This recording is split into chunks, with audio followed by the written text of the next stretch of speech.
Speaking of doesn't? dividends, another very good dividend paying company is TransJamaican Highway.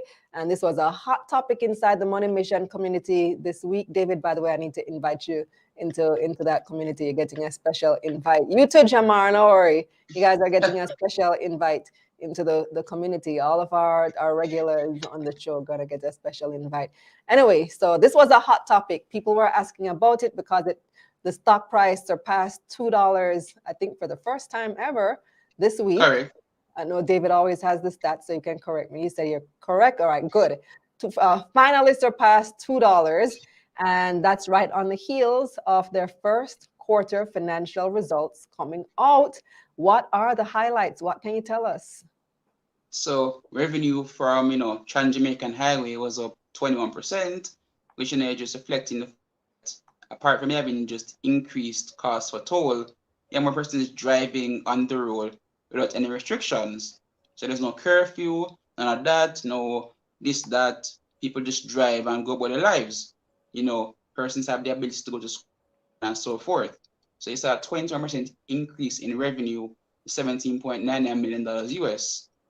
Call it around probably, I think, like 30 billion or 3 billion, something around that range, JMD.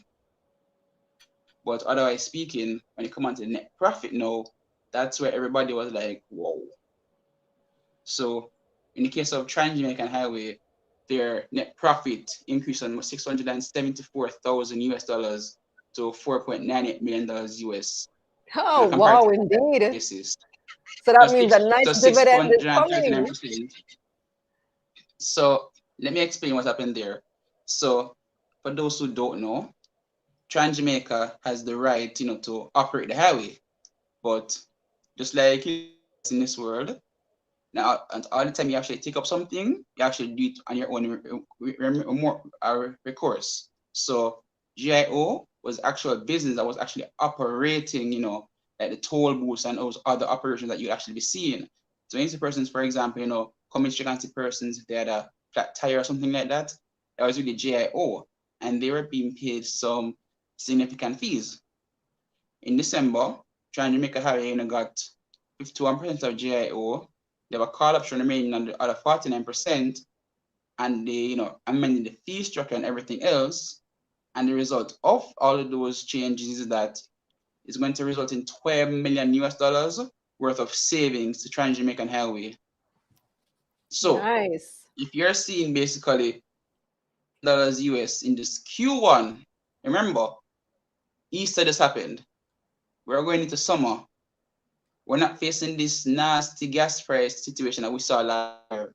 So persons have a little bit more inclination, to potentially travel. So you are looking at some significant growth potential going forward.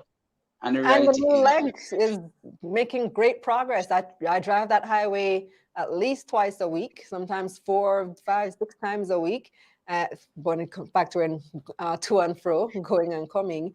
And it is coming along very nicely. Have they given us an updated timeline for the new leg to be completed?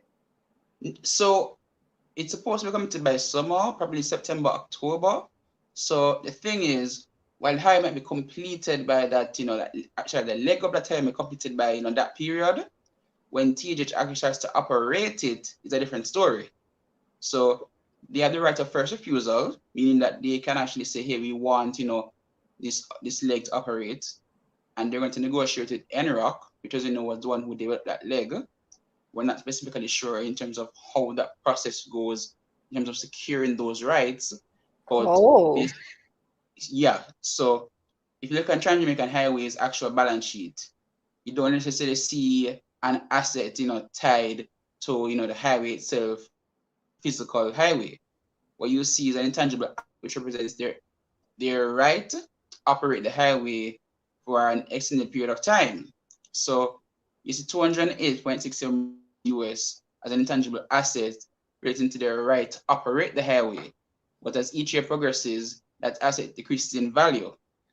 So what happens basically is that TGH goes to the negotiating table, pays NROC,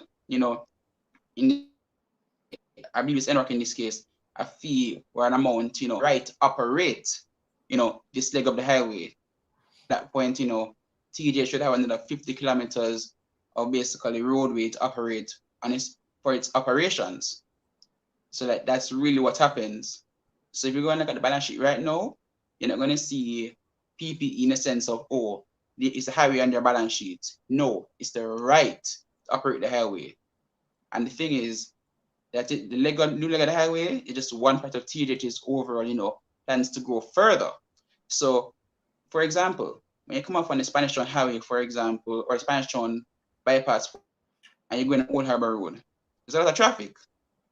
With all these developments going on right now, Burner Lodge and so forth, TransJamaica Highway is considering to develop, actually in progress right now, is consultation, interchange lanes. So instead of you actually coming off by, let's say at the Spanish Town bypass and you're stuck in traffic, you can actually park closer to your, location, like where you live in a sense, and of course all the traffic all together.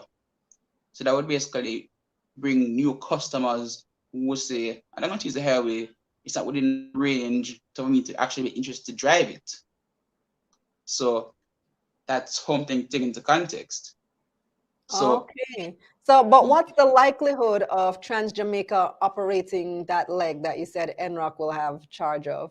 it's highly likely, Kalila, because All right, exactly. So you're saying a whole lot to say that they're still, it's still very likely that no, they have to go through the process. They have to go through the formal process. It's like they're going to operate it for sure, but it's for it to actually be completed and for them to say shareholders and the public, we have the right to operate this leg. So we're going to start operating it.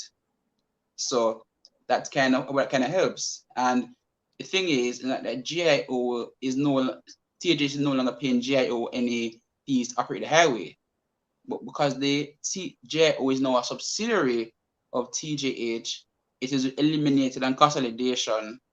So that $4.3 million worth of expenses that was there last year, it's just gone. And the thing is, so I TJH guess has that's other what goodies. shareholders were responding to this past But week. Kalila, there's something else that people don't know about. What's that? If persons look at the annual report and looks at the notes to the AGM, TGH has a resolution 6, which is a special resolution item where they're proposing to amend their articles to give way for an open market share buyback. Why would they do that? So under their current articles, the way a buyback would technically have to occur is whereby they have to make a tender offer to all shareholders, to offer their shares to them for them to buy it back. But the way our share buyback programs typically work is that it's an open market share buyback where the company through its broker just buys shares directly off of the market and then cancels those treasury shares. Mm-hmm. So basically, expected that you're not going to be approved, but if TJ says, hey, based on this excess cash that we have on our books and everything, it has potentially considered opportunities to buy back shares off the market. And we saw it today, even where Signal's share was confirmed, and the market reacted heavily towards that. It's like even halted up earlier today. So you have the share back in the case of TGH if they decide to use it, interchange lanes, and the new leg of the highway. So you have so many things going on for TGH right now. And you saw back in March where you had a director buying 20 million shares alone at $1.35. You understand? And you had other parties buying like 70 million shares within that same week span. So you are definitely seeing some significant and renewed interest in TGH following the last 2 COVID years, which have suppressed the price. And you saw today where TGH hit $2.20 on the JSE, which would have been a significant return for investors, basically 50% to be held from IPO. And so at that point, but the fact is TGH is giving 7% dividend yields before this current price run up.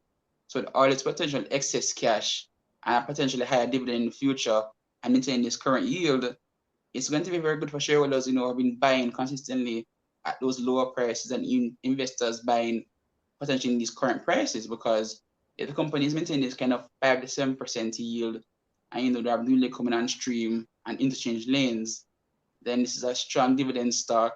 And It's Jamaica. And we're also hearing, you know, from the government that they actually want to develop from Williamsfield in Manchester to St. Elizabeth. So you're basically having this lovely, you know, connection on the south coast that, you know, TJ should have the ability to operate uninterfered, you know, just continuously. Yeah, they want it eventually to just cover the entire island, just be able Which to makes drive sense. all around. Makes sense, yeah. And taking it one leg at a time.